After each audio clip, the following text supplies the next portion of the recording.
Welcome back, one and all, to another day here at the Damage Report with me, John DeRola, and very excitingly, we've got the epic politics man himself, Michael Shore. How's it going? It's great, John. It's great to be here. It's great to be on the Damage Report. Great to be back. Always feels like being back home. So here we are, and I'm at home. And the Damage Report feels more like home than my own. Yeah, you might be getting your signals crossed. You might feel at home because you're home. Actually, I feel like I'm at work, actually, which oddly enough I am. But anyway, so, yeah, I guess remind that everything I just said, strike it. I've already forgotten it. No, we're very excited to have you here, especially, well, for two reasons, especially. One, we're in the final weeks of this midterm election that is going to be consequential. I know it's cliched to say this is the most important election ever, and it's probably not, but it feels like a pretty big one. I don't know, it feels like an important one, and we're gonna dive into a few of those races, but also because you've recently been doing some interviews at Trump rallies, and I am glad to see that you have made it through without bodily injury or any obvious signs of mental distress. So that's good. None of the mental distress is obvious, but there's plenty of it. They register in different ways than they used to. They register as less serious, more sad, more cult-like, and in the real sense of the word, more pathetic. And it's not about Trump anymore. It's about the people that go and what they say and what they're following, and it's really sad, is what it is. So it used to be scary because he, was going to be president at one time. He was president another time. And you saw the kinds of people that he was attracting at different times. Forgetting his politics, it was what he was attracting. And now there's something that's a little sort of forlorn about these people. And just marching from spot to spot to be part of this little, the sense of belonging to what is a disastrous thing to belong to. Yeah, and it's not like there's not other hobbies that you could have. Play board games, honestly. There's great ones coming out every week. Anyway, I like your thing about we need to check in every once in a while to know what they believe. There's a show out on Netflix right now called The Watcher that I assume you haven't seen. I haven't seen it, but I know of it actually, which is for me a lot. So that is the basic idea, is that a family moves into a house and starts receiving threatening letters, and many people's automatic response would be, "Well, stop reading the letters." But the thing is, while the letters are terrifying, they're also kind of specific, and you kind of need to know what specific threats you should be worried about. And so you check the mail, and I feel like you're checking our mail when you go to those Trump rallies. I like the way. I'm happy to do that. That's a good way of putting it. And there is that sort of journalistic conundrum that people find themselves in. So should this be covered, or are we bringing attention to something that should just be the tree falling in the woods? But like you said, there is something that is significant and perhaps impactful in what goes on at these places. So happy to check the mail. Yes, and we will be talking about a few of those beliefs when we do our little overview of the midterms in just a few minutes. We're gonna be starting off with something a little bit more fun, perhaps a little bit more substantive in just a sec. But first, for all of you now joining us, please hit the like button and share the stream if you haven't already, so that people know we're live. And prepare yourself, because I will be joining Nina Turner for the second ever episode of Unbossed coming up just a little bit later on today. More details to come. For now, though, if you want to send us any comments, tweets, or super chats, we'll respond as we go. But with all that said, Michael, are you ready to start the show? Let's do it. Let's report the damage. Let's get into some of that damage. We're gonna start off with this. Democrats are pointing to your own documents to tell Americans that you are preparing to cut entitlements. Here's what the headline is. House GOP decides slashing is the new saving. This year's Republican Study Committee's fiscal year 2023 budget openly calls for slashing and privatizing Social Security, raising the retirement age to 70 and ending Medicare as we know it. Now, I got a tweet from a viewer this week who says he's a Republican. He's very worried about you cutting his Medicare. He says it's a deal breaker and a betrayal by the GOP. So what's your answer?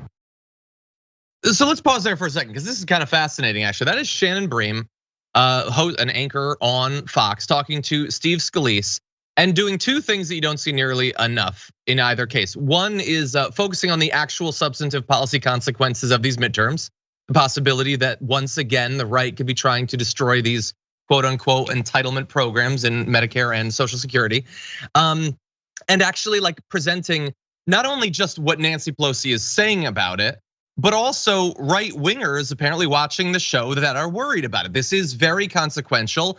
It's important for Steve Scalise to reassure the right-wing base that, of course, they're not going to do anything like this. He's given an opportunity. Let's see how he addresses it.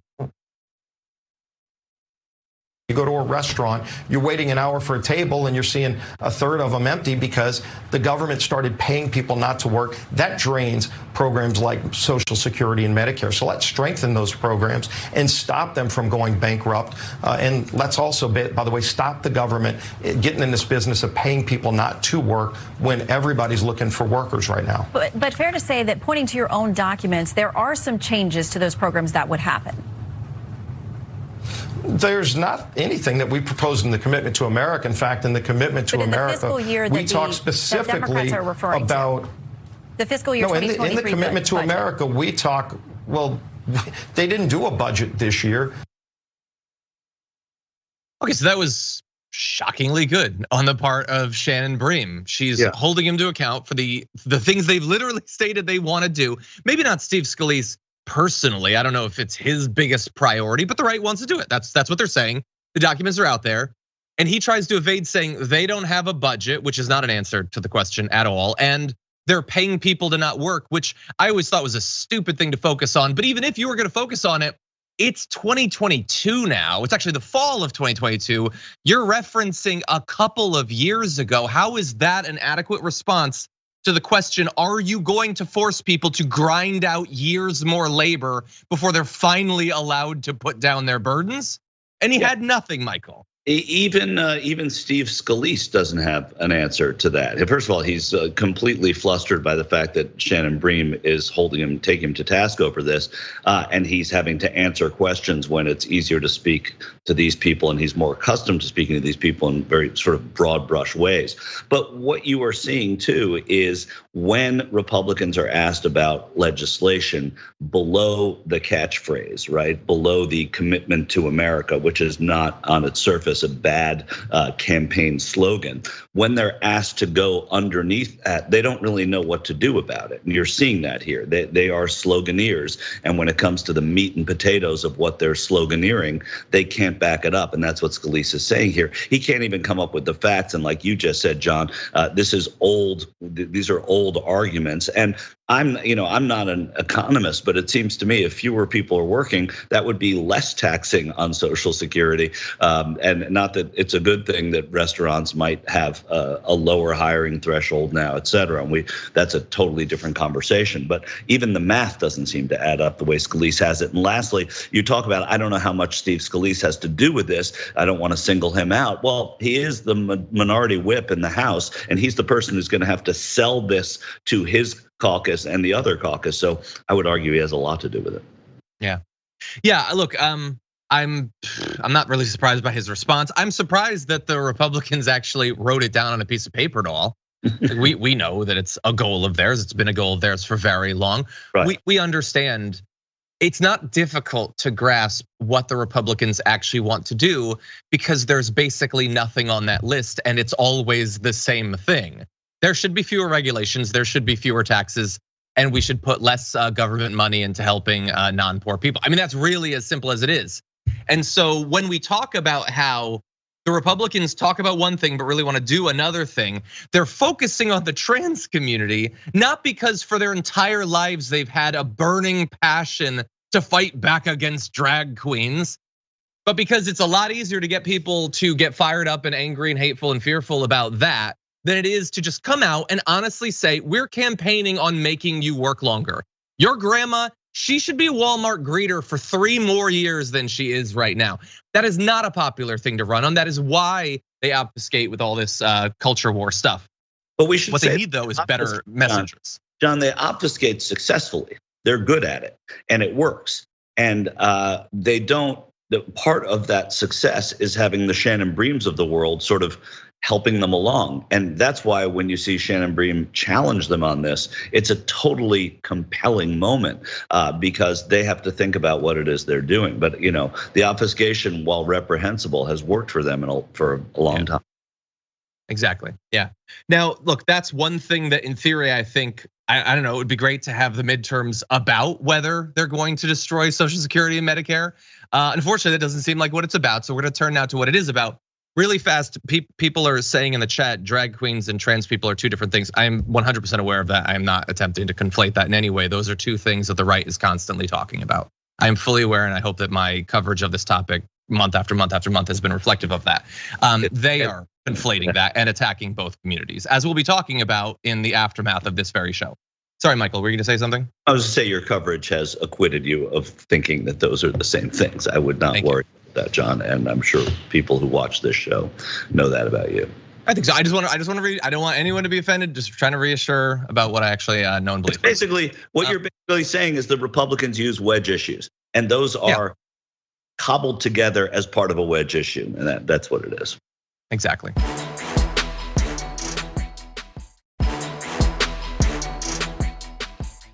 Okay, now let's talk about maybe some of the worst news I've read in a while.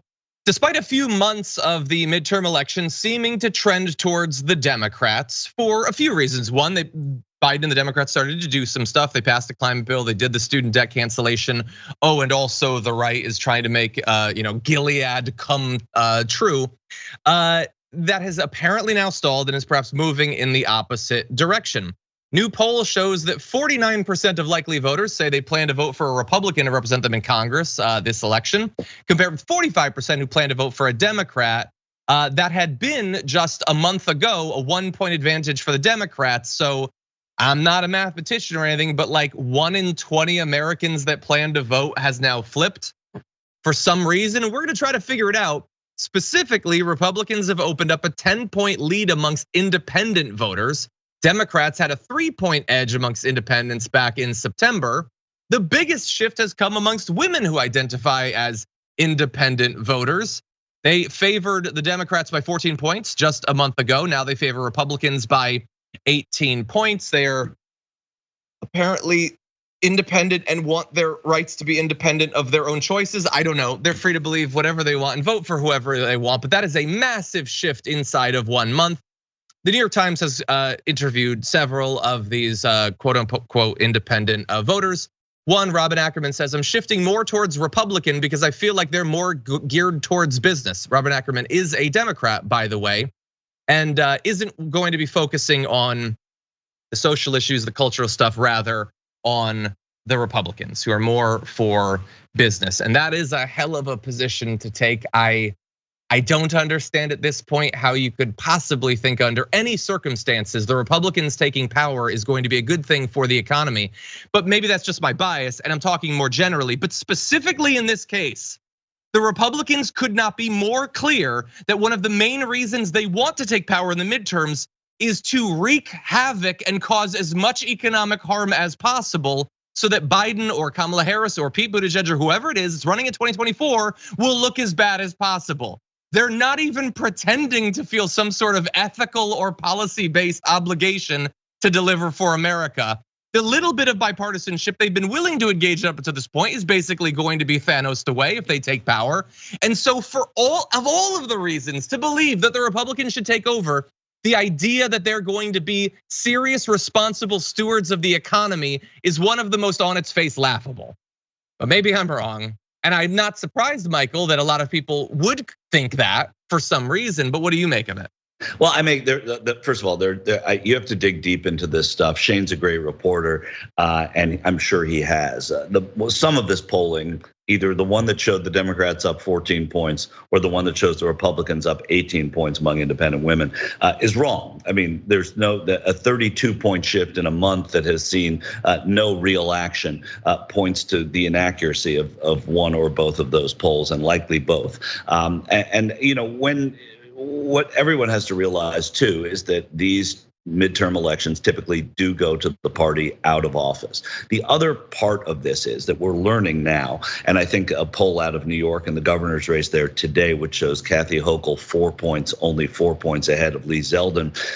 It shows us that crime is, for better or worse, an issue that's being tagged on or for correct or incorrect reasons, tagged on Democrats. And the Republicans are using that as a wedge issue successfully in a lot of these races. I would imagine that the Hochul race for governor of New York is one absolutely that where crime is the issue. So if they're able to successfully do that in a lot of the districts and a lot of the areas where there's Democratic control in states or cities, it stands to reason that that's going to change the who are you likely to vote for result. Polling, though, again, also flawed. The way we poll, we're learning how to poll again. It used to be that the two difficult states to poll were Nevada and Alaska, and every other state was a standard poll. You polled 6 o'clock in the evening, you called. Now they're doing online because they can't call. They're doing cell phones, which you can't always get access to. People don't answer cell phone calls from numbers they don't know.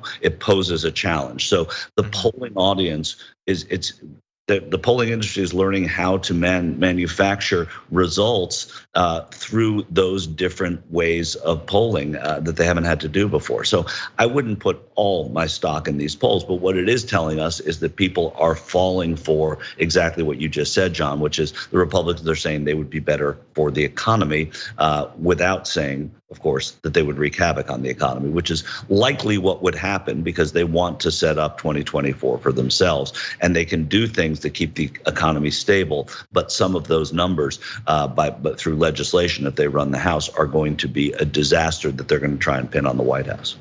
Yeah, 100%. And what? Again, like just saying inflation is bad is not a solution to inflation, especially when it's coupled by like opposing in rhetoric and votes literally any effort to fight back against inflation in literally any way, particularly in gas prices. They've had no interest because why would they? They want the prices to be high. They have to say that they don't, but politically they want them to be high and they can afford for them to be high because they're rich. So it's just the idea. What if you're an independent voter, what do you think they're going to do other than try to pass tax cuts for the rich? Which worked like gangbusters the last 3 times they did it. I don't know what they even think is going to happen. Well, mildly interested voters don't think that deeply about it. They think, there are a lot of homeless people. Oh, there's a lot of crime. Oh, these people are in power, I'm going to vote for the other person. They don't think about tax cuts. They don't think about inflation. They don't think about long-term spending. They don't think about a budget not being put forward that's going to have their best interests. They don't think about tax loopholes for the petroleum industry. So that's what you're up against here. And the educated voters, I would imagine, the people that spend a lot of time digging into this stuff, know this, and they are not going to vote for the Republicans this time, most of them. Some of them will because that's just their will. But I think it's a big problem because of the sort of the headline-ness of the way people engage in politics these days. And pretty much everything.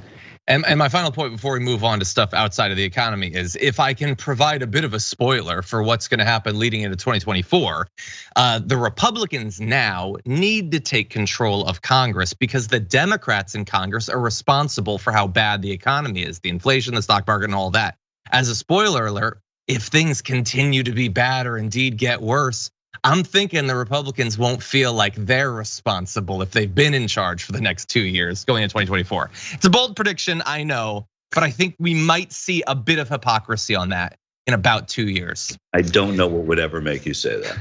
Anyway, let's jump into the other results. Recent polling results show that people are worried about the future of democracy. They're just not worried enough to actually do anything to protect it, which is fun. So, will voters vote for candidates who have rejected the 2020 election, which no serious thinking person actually believes was based on fraud?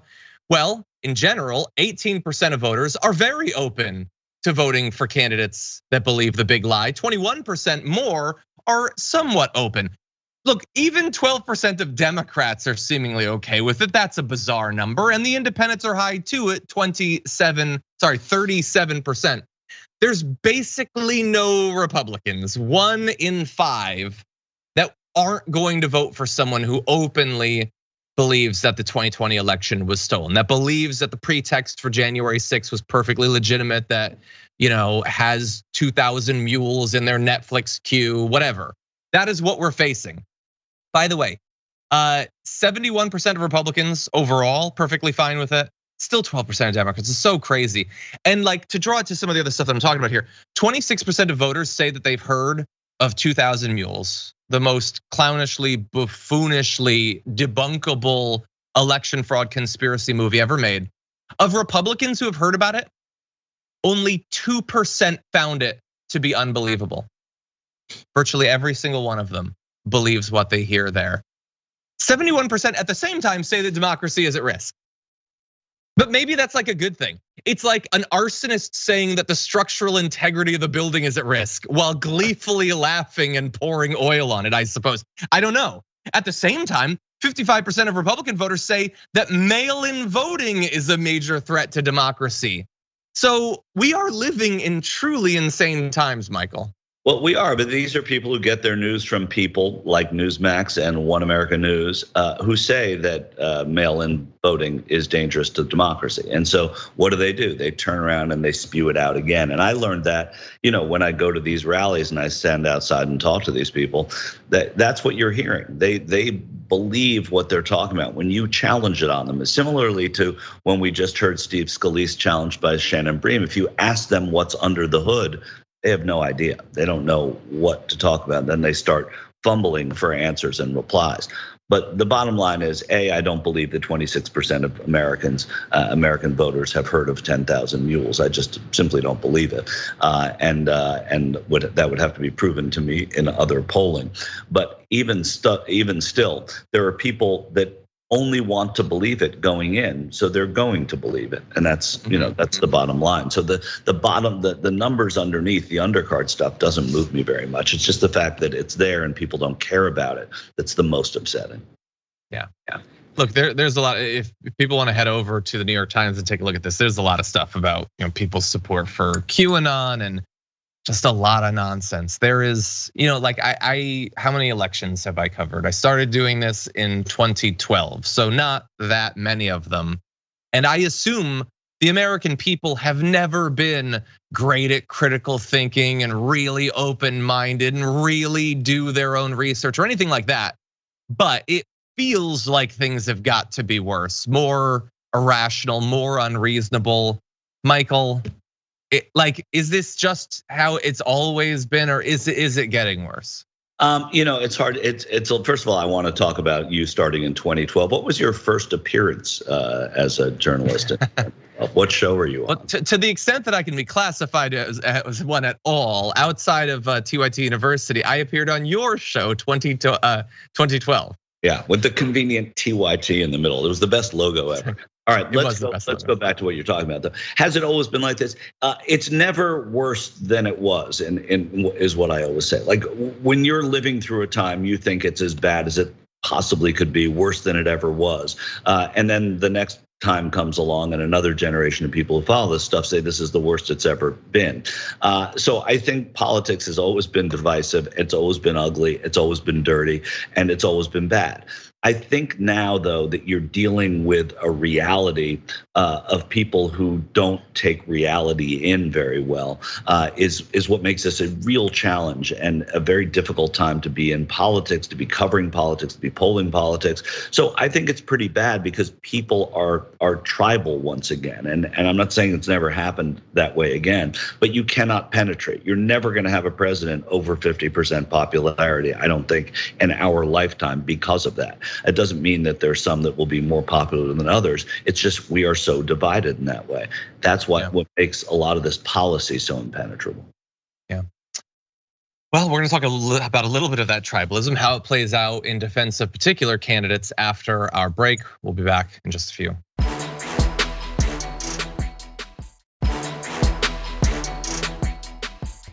Anyway, man, time starts flying by as you get older. The years and indeed the seconds remaining in your social break.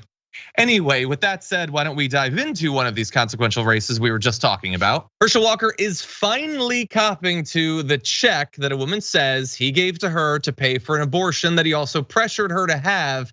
Now, he's not admitting to all of that, but he's right there on the cusp. Take a look at this. Why not reach out to her? And Why should I? Why do I need to?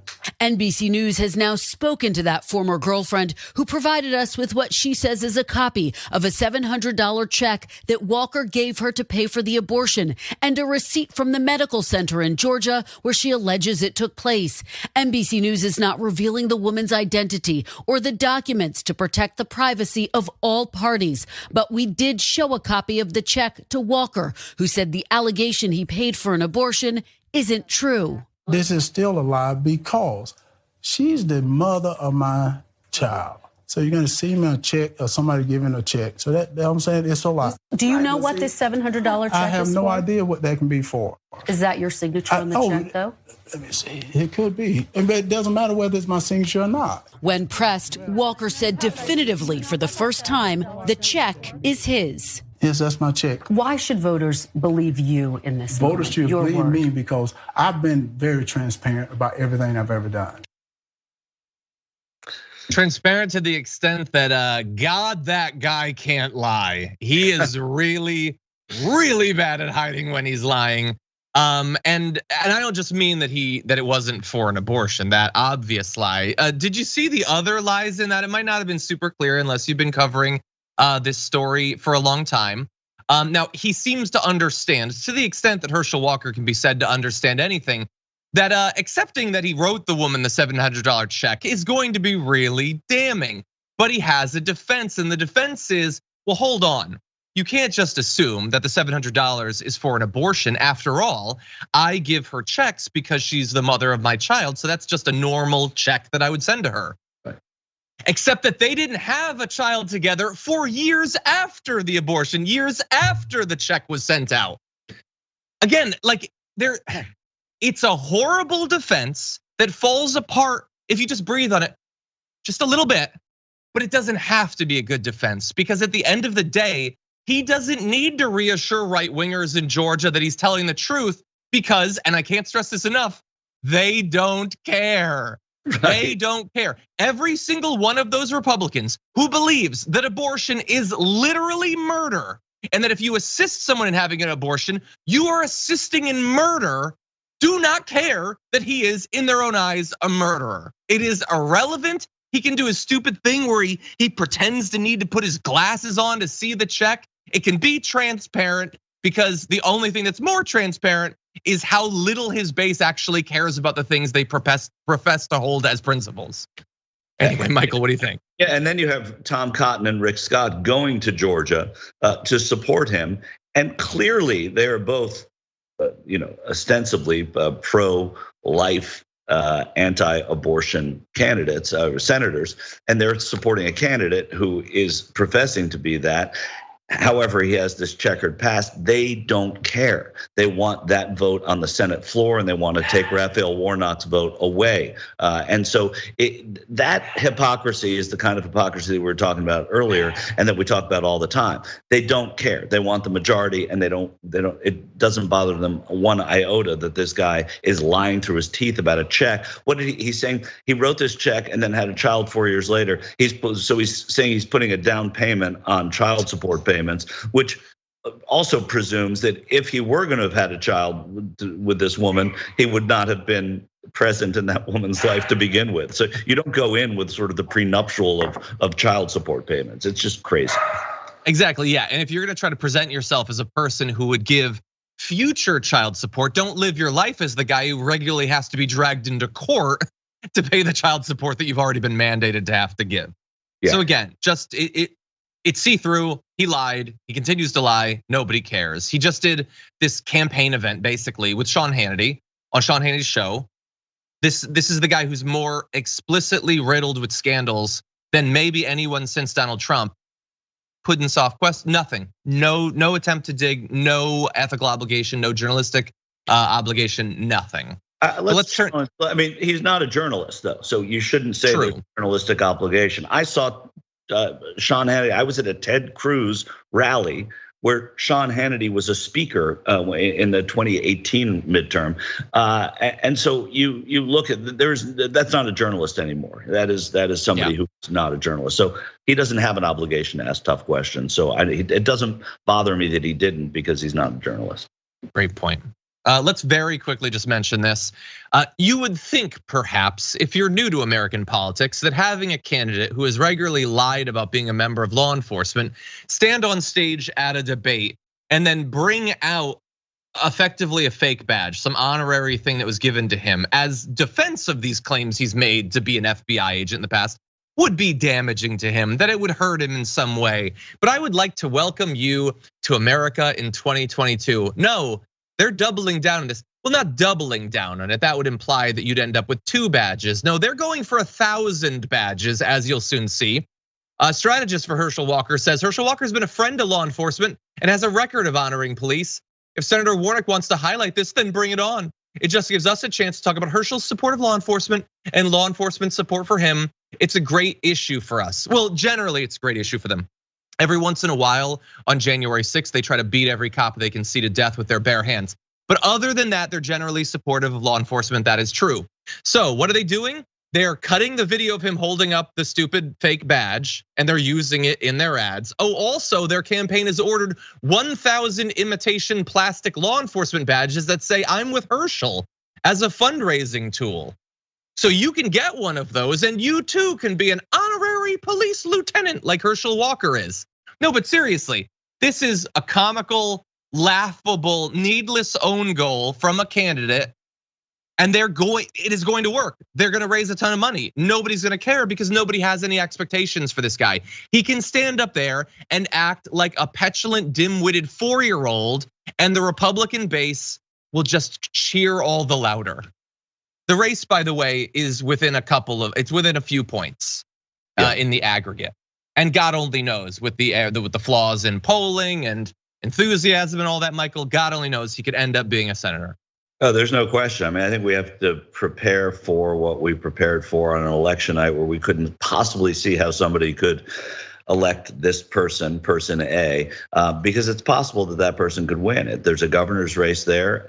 It is a red state that has 2 blue senators and went for Biden and Harris in 2020, but nonetheless is still, I would say, a very rurally dominant state. That Cobb County and Atlanta make up a big portion of that vote, but still, it's a big state, Georgia, and it's not a foregone conclusion, even with, and I've seen a lot of candidates who have made it to be the featured candidate, the number 1 for the party, the nomination for the party.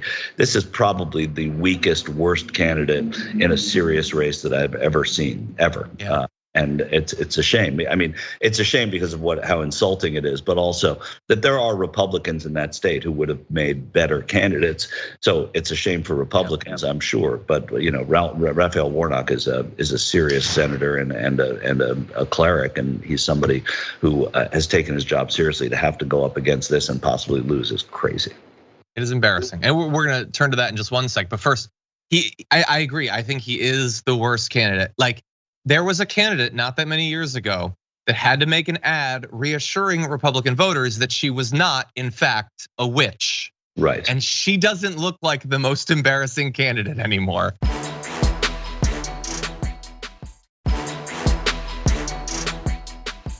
No. Anyway, with that said, we're gonna turn in 1 second to our third video, if we could tee that up to the TD, because they're not really trying to make the case that Herschel Walker will be a good politician or whatever. And they're going up against Raphael Warnock, who is everything that they say they want. They say they want a religious candidate or whatever. So they need to tear that apart. Here is their latest attempt to do that. We're all in for Herschel. I think Herschel is a great guy, and I think he's being slandered and lied about. Herschel had a great debate against Raphael Warnock, and Donald Trump is 100% behind Herschel Walker. Tell us about Herschel. Tell us about it, because we really need you to drive rural turnout for Herschel. We need the MAGA America First base to turn out for Herschel. Tell us about it. Well, I feel very confident in rural Georgia turning out for Herschel Walker. That's my district, Charlie. We're a rural district, manufacturing district, very similar to the parts of Georgia where Herschel Walker came from, where he grew up, very similar. And similar in our values, similar in our Christian faith. most of us in Georgia know that have heard him speak before. He did such a good job. And I think he put a lot of the criticism to bed. Mm-hmm. And I truly feel like Herschel's going to win here in Georgia, and we're going to defeat Raphael Warnock, who calls himself a Christian, calls himself a pastor, but preaches abortion from the pulpit. And it's such an abomination. It's completely wrong. It's evil. Okay, so first of all, I'd like to take the opportunity to actually agree with Charlie Kirk for on something. It doesn't often happen, but I agree with him that Herschel Walker is being lied about. He just leaves out that it's Herschel Walker that's doing the lying. He's the one that is lying. And to the extent that he's put any of these scandals to bed, Marjorie Greene, he probably then slept with it and encouraged the scandals to get an abortion. The part of the story that you're conveniently leaving out.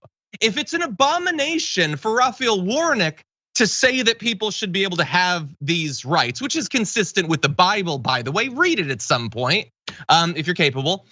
Then you'd think the guy who's going around encouraging women to have abortions and then doing a laughable job in attempting to pretend that it didn't happen would also be an abomination. But the core of this, Michael, of course, is they want to imply that the guy who has regularly held guns to people's heads and encouraged what they consider to be murder is the Christian one.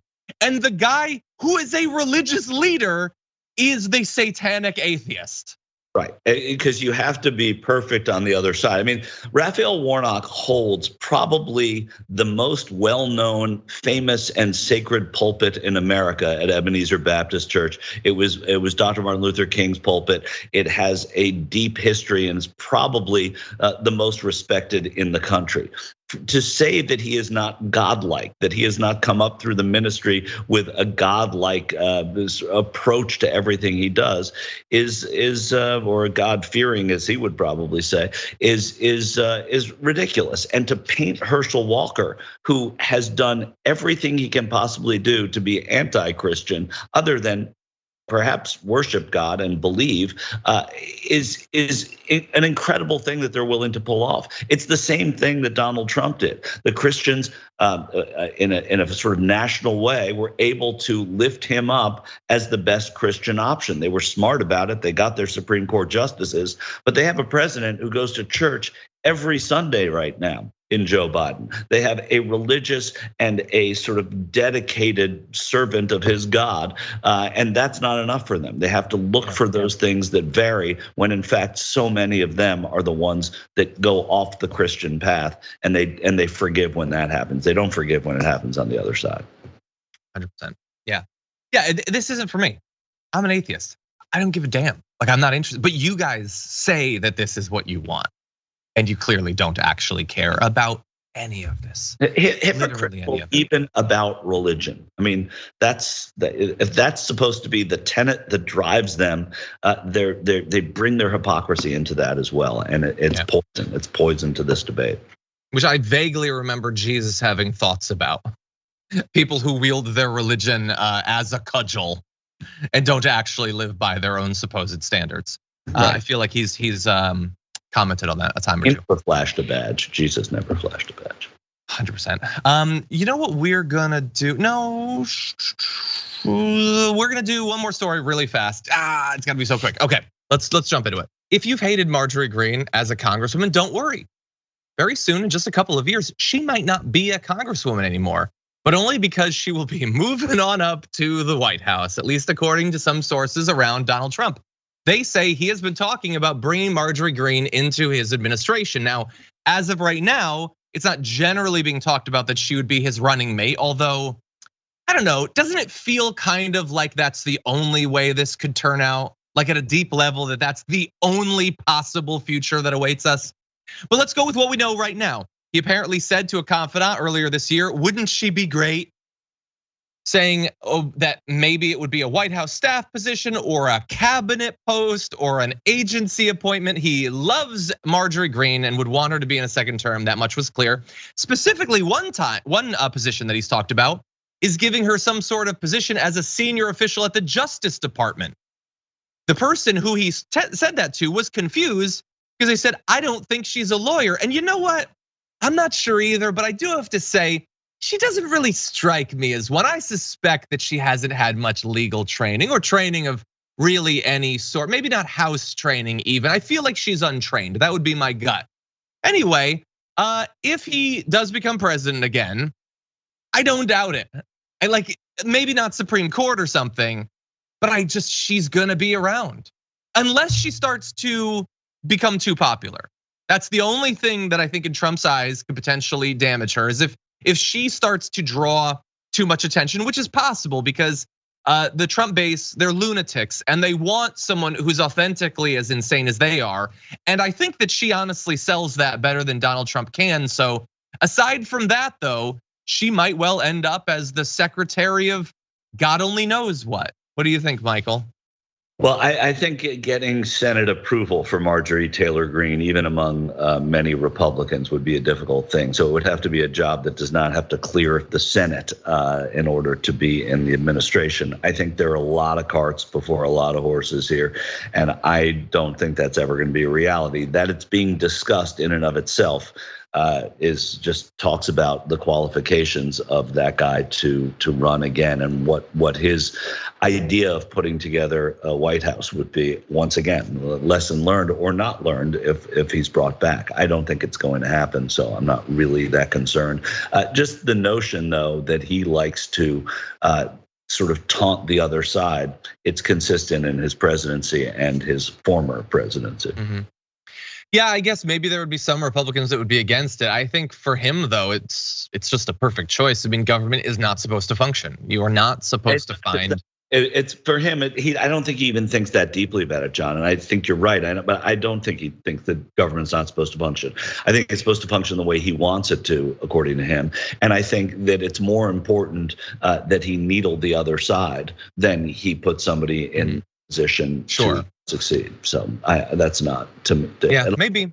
You know, I love the idea of her getting, I don't know, Secretary of Defense or something. Right. And she's all excited and they move her into her office and she sits at her desk and it's literally the dog wearing goggles surrounded by beakers. Like she wouldn't know what any of that was. She's not even really a congresswoman right now. She hosts a podcast. Can we be clear about that? The idea that she would open up a book and she would write something down and make a phone call. Like, it's ridiculous. It's like if you gave my dog Hilo a position in the Department of Energy. It just doesn't make any sense. Yeah, I mean, and Swin's story is all about how, like I get it. It's just sort of like forecasting some of these things that could happen. I don't think we're ever going to see Secretary Greene. Okay, well, I hope not. Anyway, with that said, we are going to take our last break of the hour and come back, talk about maybe a little bit of good news after this.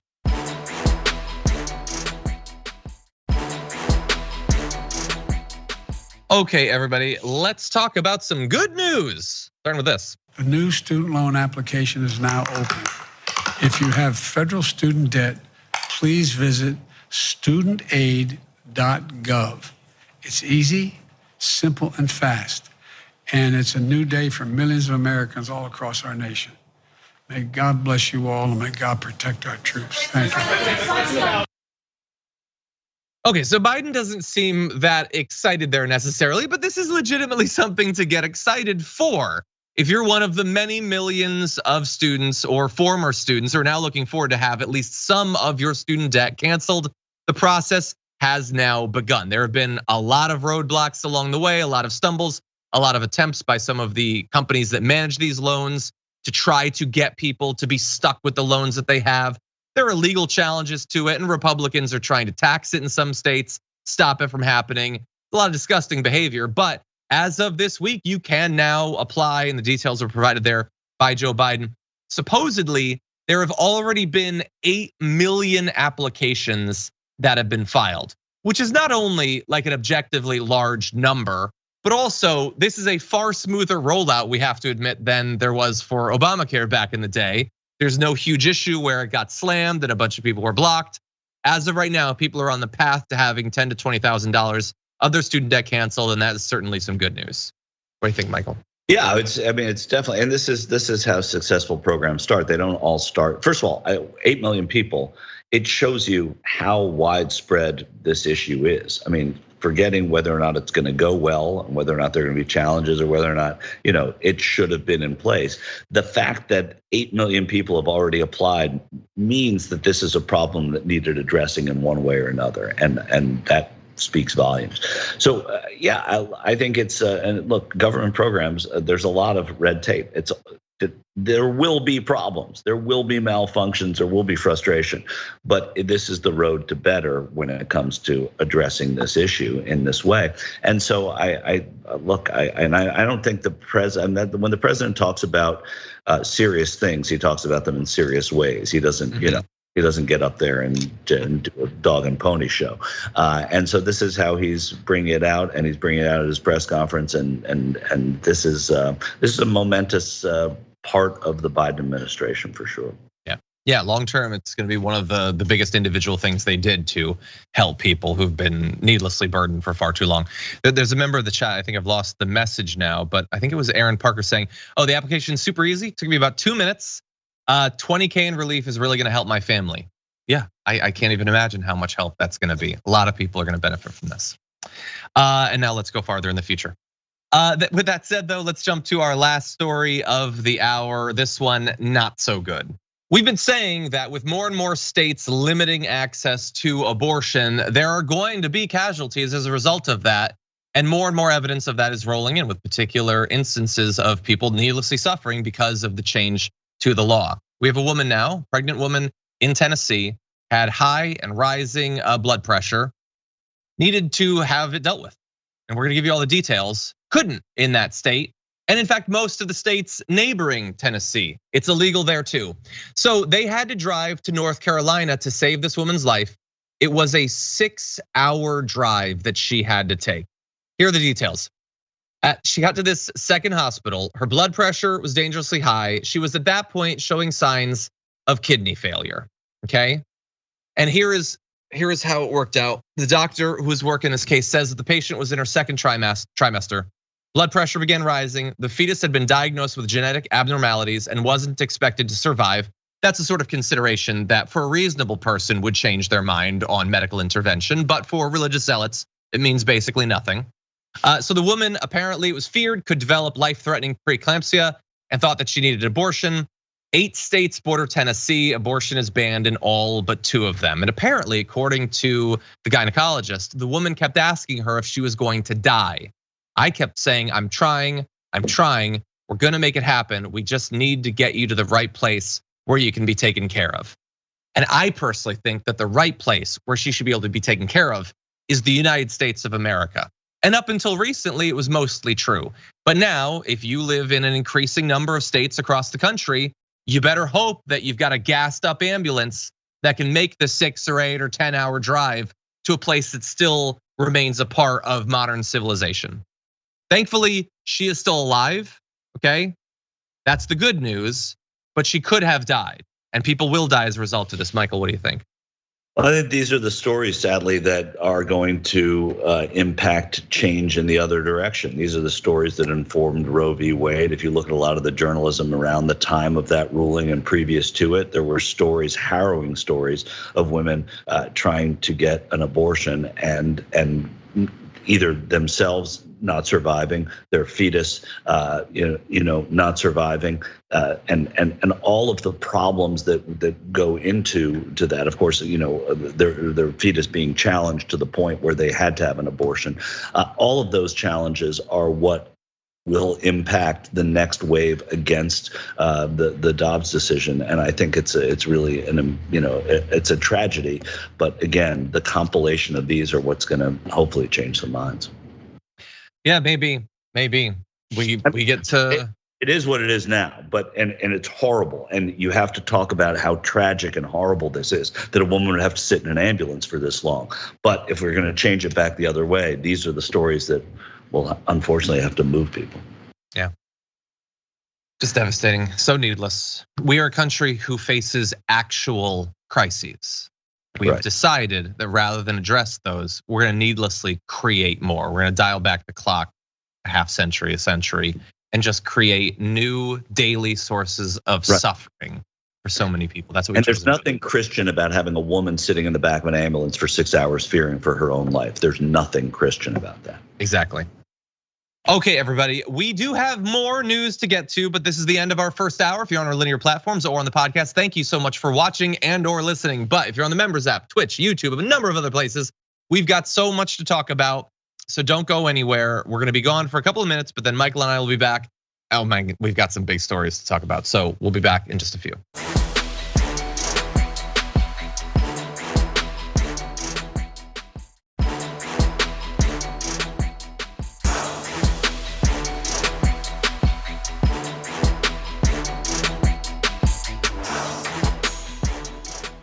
Thanks for listening to the full episode of The Damage Report. Support our work, listen ad-free, access members-only bonus content, and more by subscribing to Apple Podcasts at apple.co/TYT. I'm your host, John Adarola. I'll see you soon.